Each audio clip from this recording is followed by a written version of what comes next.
लगवाऊंगा। पुण्यात्माओं, जब इतनी दृढ़ता एक भगत में आती है तो परमात्मा का सीना मारे खुशी के हिसार जेल में बैठे बैठे डबल हो जाता है कि ये हैं मेरे दृढ़ भगत, ये हैं मेरे हंस, जिनके लिए मेरी वाणी है कि गोता मारूं स्वर्ग में, जा बैठूं पाताल, गरीब दास ढूंढता फिरूं अपने हीरे मोती लाल। ऐसी आत्माओं के लिए परमात्मा धरती पे आता है। और पुण्यात्माओं, इसीलिए भगवान ने यह थोड़ा बहुत समय हमें और दे रखा है कि जितना जल्दी हो सके मेरी आत्माएं काल एजेंट सतलोक आश्रम मैनेजमेंट हरियाणा वालों के चंगुल से निकल के, उनके षड्यंत्रों से निकल के, ज्ञान को आधार बना के सत्सेवकों के साथ में जुड़ जाएं, साध संगति से जुड़ जाएं, धार्मिक भंडारों में अपना सहयोग करें।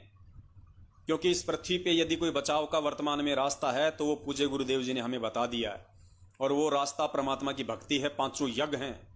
और पिछले 7 वर्षों से काल एजेंट सतलोक आश्रम मैनेजमेंट हरियाणा ने काल प्रेरणा से वो भंडारे संगत में रुकवा रखे हैं, भंडारे संगत में बंद करवा रखे हैं। पहली बात तो मैनेजमेंट के पीछे चल के भगत अपने 5 यज्ञ पूरे कर ही नहीं पा रहे, और ऊपर से 5वां यज्ञ तो जो कि धर्म यज्ञ है वो तो बिल्कुल ही मैनेजमेंट ने बंद करवा रखा है। अरे पुण्यात्माओं, हमने भगवान बना रखा है अपना गुरु।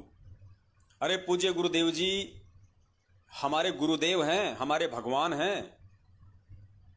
और भगवान मिलने के बाद में अपने घर पे 10, 20, 100, 50 भगत भाई बहनों को बुला के उस भगवान की चर्चा करवाने के लिए, और मुझे एजेंटों की जरूरत पड़ेगी, मुझे दलालों की जरूरत पड़ रही है।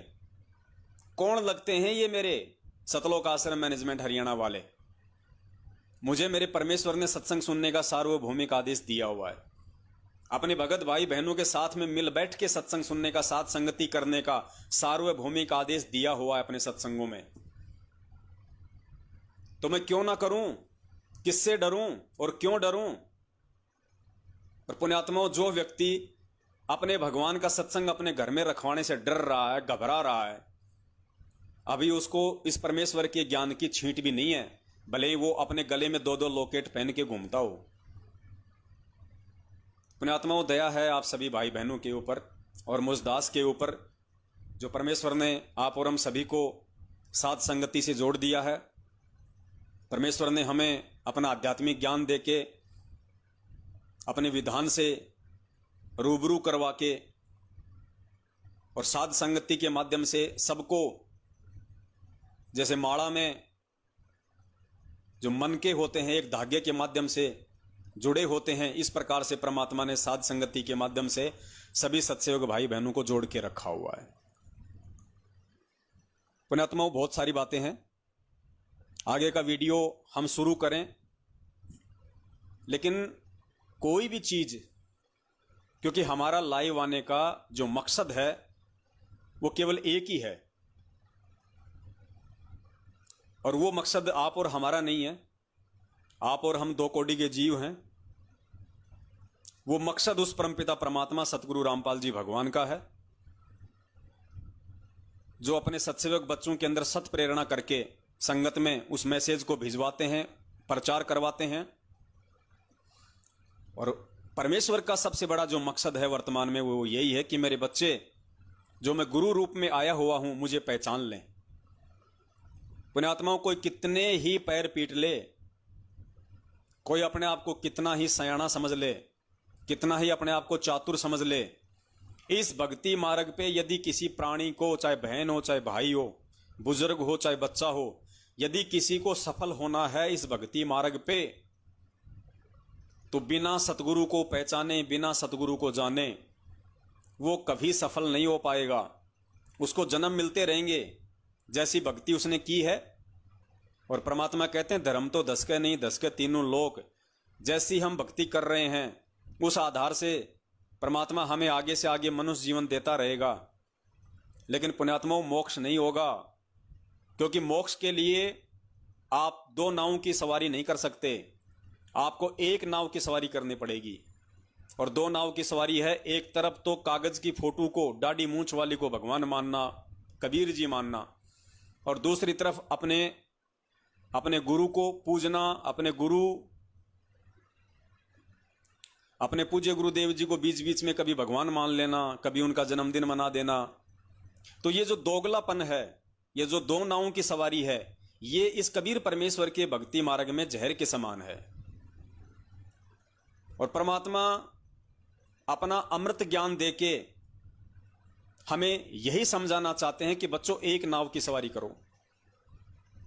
गीता जी परमात्मा ने पढ़ाई, गीता जी का निष्कर्ष यही है कि अर्जुन, उस एक परमेश्वर की अनन्य भाव से भक्ति करने से ही तेरा मोक्ष हो सकता है, अन्य दूसरा कोई तरीका नहीं है। अनन्य भाव यानी केवल एक पे आश्रित। पुण्यात्माओं, जब तक भगत एक पे आश्रित नहीं होगा, और वो एक भी कौन, दो में से एक भी सतगुरु, गुरु बड़े हैं गोविंद से मन में देख विचार, हरि सुमरे सो रह गए गुरु भजे होय पार। परमात्मा कहते हैं, गुरु गोविंद दोनों खड़े काके लागू पाए, बलिहारी गुरु आपना जिन गोविंद दियो बताए।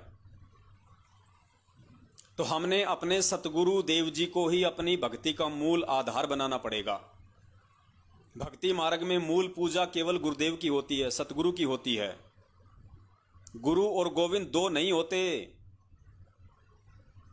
परमेश्वर अपने सत्संगों में बार बार जिक्र करते हैं कि वो परमात्मा खुद ही ये सारी भूमिका करता है। परमेश्वर की खुद की वाणी है। दास आपको सुनाना चाहेगा परमपिता परमेश्वर जी के मुख कमल से।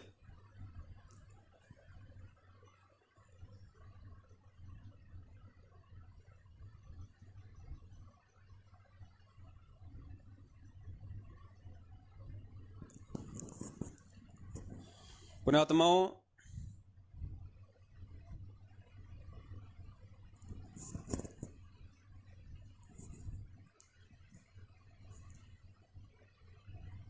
आज भगत जी ने भेजी थी मुझे एक वाणी परमात्मा की।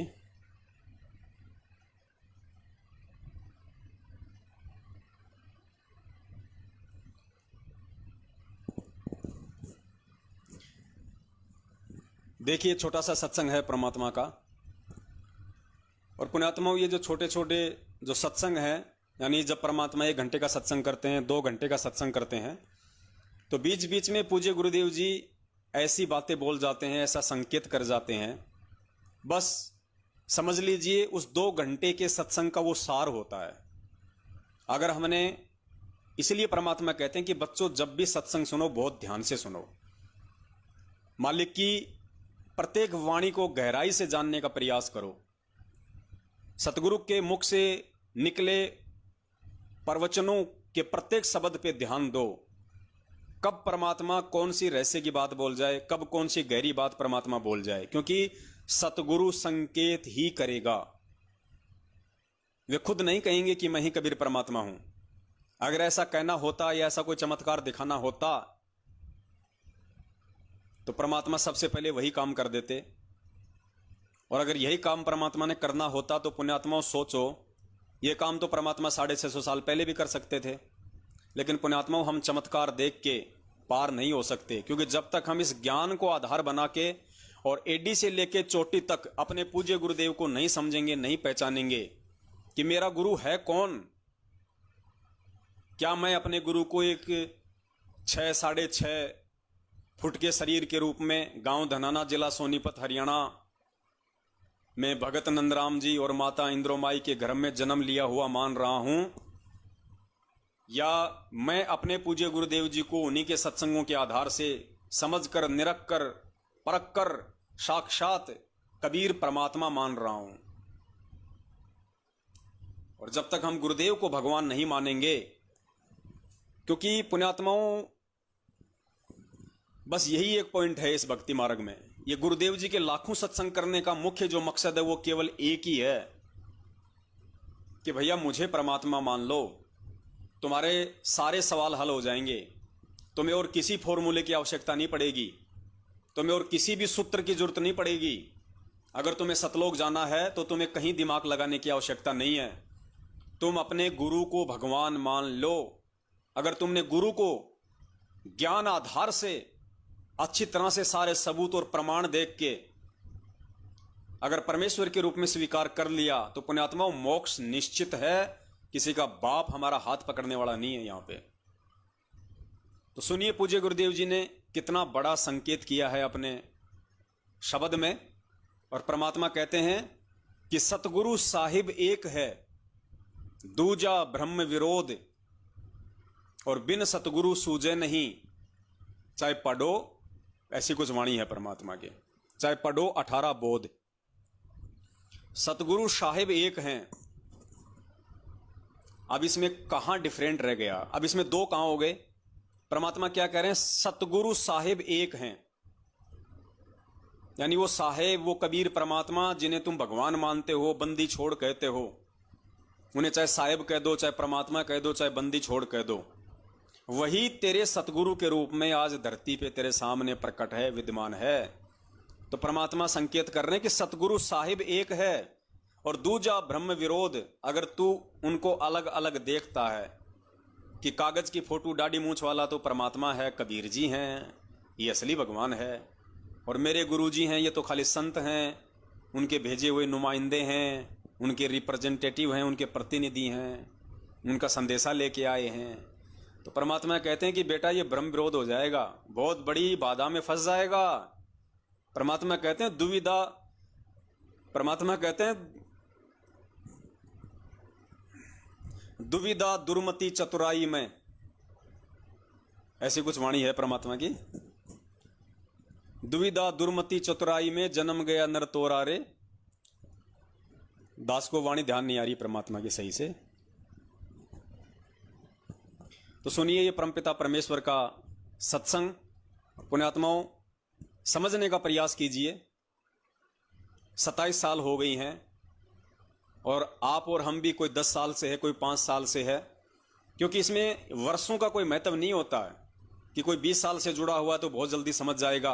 वो 27 साल वाले आज भगोड़े बन के घूम रहे हैं, 20 साल वाले आज भगोड़े बन के घूम रहे हैं, 15 साल वाले आज अपने स्वार्थों में लिप्त हैं, संगत को ज्योति पाठ और दान के नाम पे आम की तरह निचोड़ के चूस के डाल दिया है, अपने कर्म फोड़ लिए हैं, संगत के दान पे अय्यासियां कर रहे हैं, ऐसो आराम कर रहे हैं, मौज मस्तियां कर रहे हैं। तो परमात्मा को समझना कोई वर्षों के आधार से नहीं होता है, परमात्मा को समझना होता है भक्ति आधार से, पिछले जन्म जन्मांतरों के शुभ और अच्छे संस्कारों से। तो सुनिए परमपिता परमेश्वर के मुख कमल से। फिर क्या बताते हैं? सतगुरु साहिब एक है, दूजा भरम विरोधे। अब गरीबदास जी स्पष्ट कर रहे हैं कि सतगुरु और परमात्मा एक ही होते हैं, और दूसरा उसमें कोई समझता है तो उसकी अपनी बुद्धि के सत्र में कमजोरी है। सतगुरु साहिब एक है, ये दूजा भरम विरोधे। बिन सतगुरु सूझे नहीं, चाहे पढ़ो 18 बोधे। बिन सतगुरु के आप चाहे वेद पढ़ो, 18 बोध पढ़ो, कितना ही ज्ञान ग्रहण करो, आपको कुछ भी समझ नहीं आएगा। गुरु बिन काहु न पाया ज्ञाना, जो थोथा बुछड़े मूड किसाना। गुरु बिन वेद पढ़े जो प्राणी, समझन सार रहे अज्ञानी। और फिर क्या करें गरीबदास जी? सतगुरु और साहिब एक ही समझना, यानी ये ज्ञान जो आज आपको मिल रहा है, ये भगवान बिना नहीं बताया जा सकता। क्या कह रहे हैं पूज्य गुरुदेव जी? पुण्यात्माओं, सिर्फ इतनी सी कमी रह गई है कि गुरुदेव ने अपनी तरफ उंगली करके ये नहीं कहा कि मैं ही परमात्मा हूं। सिर्फ इतनी सी कमी समझिए, बाकी परमात्मा ने इस वाणी के माध्यम से कुछ कमी नहीं छोड़ी है। क्या कह रहे हैं परमात्मा? कि गरीबदास जी महाराज कह रहे हैं कि सतगुरु साहिब एक हैं। फिर गुरु जी कह रहे हैं कि पुण्यात्माओं, ये ज्ञान भगवान के बिना कोई नहीं दे सकता। सुन लीजिए एक बार दोबारा। तो फिर वो ज्ञान देने वाला आज कौन है? आज हमें वो ज्ञान कौन दे रहा है? यदि भगवान के बिना ये ज्ञान कोई नहीं दे सकता, ये कोई ज्ञान देने वाला और नहीं है, तो फिर पुण्यात्माओं हमें ज्ञान देने वाले कौन हैं? हमारे सामने बैठ के सत्संग कौन कर रहे हैं? पूज्य गुरुदेव जी। तो भगवान कौन हुआ? सिर्फ इतनी कमी हम कह सकते हैं कि परमेश्वर अपने आप को छुपाते हुए अपनी तरफ उंगली करके नहीं कह रहे कि वो भगवान मैं हूं। वरना सत्संग के माध्यम से परमात्मा ने कोई कमी नहीं छोड़ी है ये कहने में कि वो परमपिता परमात्मा सारी सृष्टि का रचनहार मैं स्वयं ही हूं।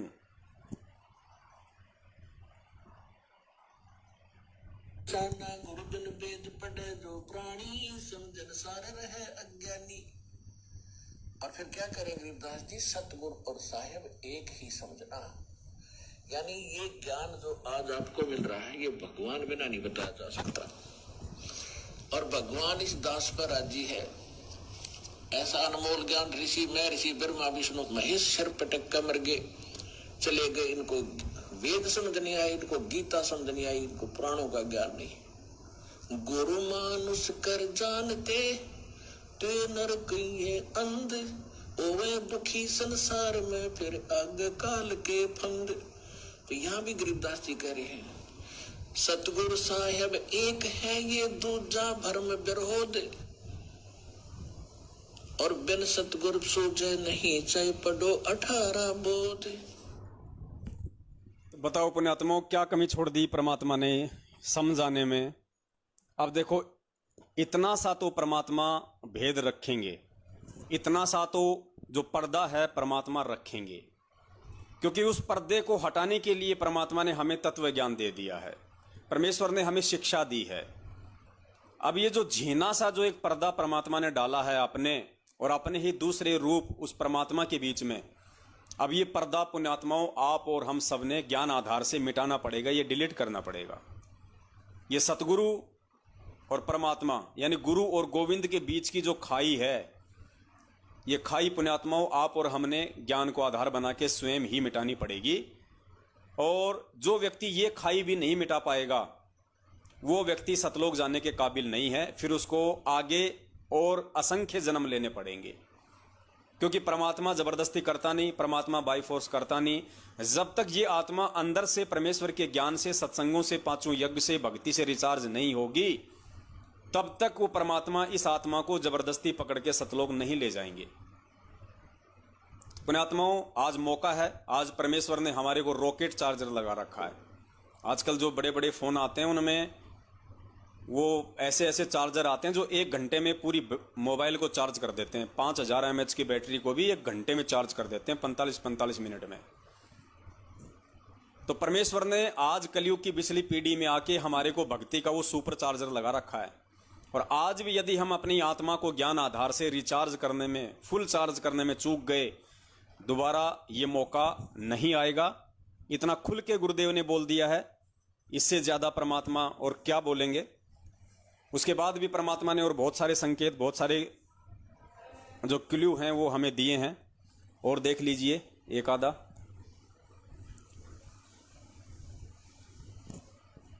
पुण्यात्माओं, साध संगति की दया परमात्मा ने इसीलिए बख्शी है ताकि जो सत्संग हम परमात्मा के पहले नहीं समझ पा रहे थे, आज परमेश्वर ने आप और हम पे दया की है। आज परमेश्वर सत प्रेरणा करके आप और हम जैसे तुच्छ बुद्धि जीवों को परमात्मा थोड़ी बहुत हिम्मत देके, हमारा थोड़ा सा ज्ञान योग खोल के और इन चीज़ों को समझने और समझाने की दया बख्श रहे हैं। तो देखिए यहाँ परमात्मा का दूसरा सत्संग सुनिए, जिसमें परमात्मा कह रहे हैं कि आपने परमात्मा देखा नहीं। गुरुदेव कह रहे हैं आप और हमें कि पुण्यात्माओं, आपने परमात्मा नहीं देखा, आपने अभी तक भगवान को नहीं देखा है।